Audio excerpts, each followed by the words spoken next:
Okay, device incoming is a Cricket LG model designation LM-Q710CS. Incoming charge current 1.20 amperes. The customer's described that he's dropped his phone inside of snow about an hour ago, so he wants to ensure that there's no possible damage.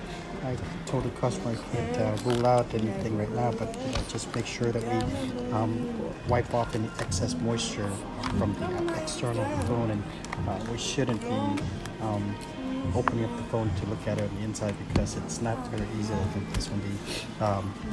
The entire phone is held down by adhesive panel, so it's not removable with screws.